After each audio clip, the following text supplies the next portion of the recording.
Welcome to this explainer. Today, we're tackling a high-stakes topic that absolutely demands your undivided attention. It's urgent, and honestly, it all comes down to just three little letters, three words. A fundamental bedrock requirement that holds the power to completely shut down your entire business if you get it wrong. No ECC means no legal operation.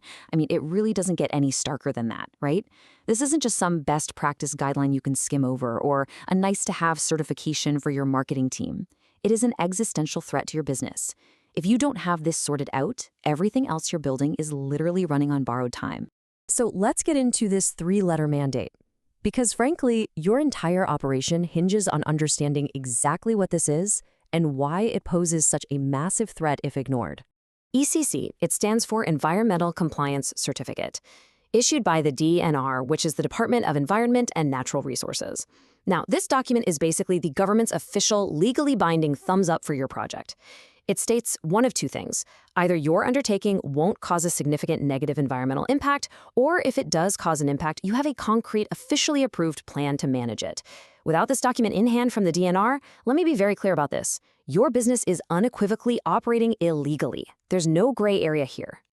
Okay, let's dive right into this, because a lot of businesses out there think getting an ECC is a one-and-done deal. You get the paper, you frame it, you're good forever, right? Actually, scratch that. It's definitely not. If your company has evolved, your legal requirements have absolutely evolved too. Think about it. Did you recently expand your operations? Have you built a brand new facility? Maybe you just installed a few new production lines, or completely overhauled your manufacturing process to make it more efficient.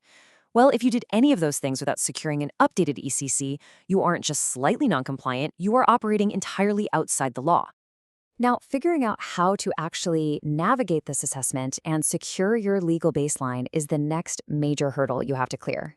When you're establishing that baseline, there are three distinct assessment pathways you might take. What's really interesting here is how the requirements scale based on your size. It's definitely not a one-size-fits-all kind of deal. For example, if your project is going to have a significant environmental impact, you're looking at a full environmental impact assessment, or EIA.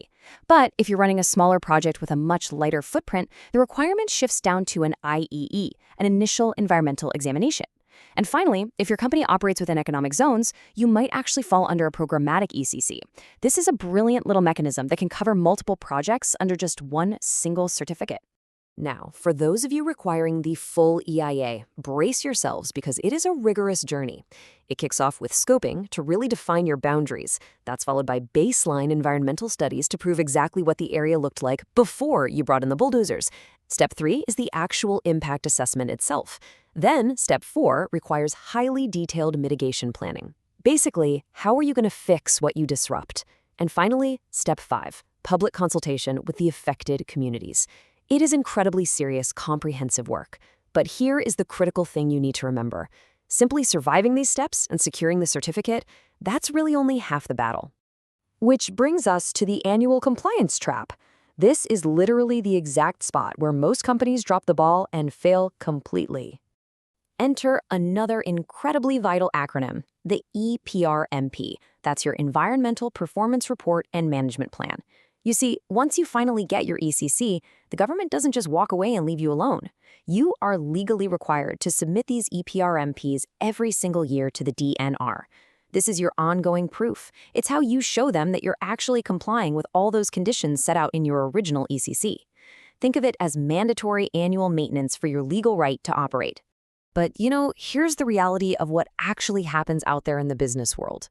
They get the ECC, they file it, and then they just forget it. It's a massive, fatal flaw. People lock the certificate away in a drawer somewhere, celebrate the big win, and then just completely stop submitting their annual EPRSMs.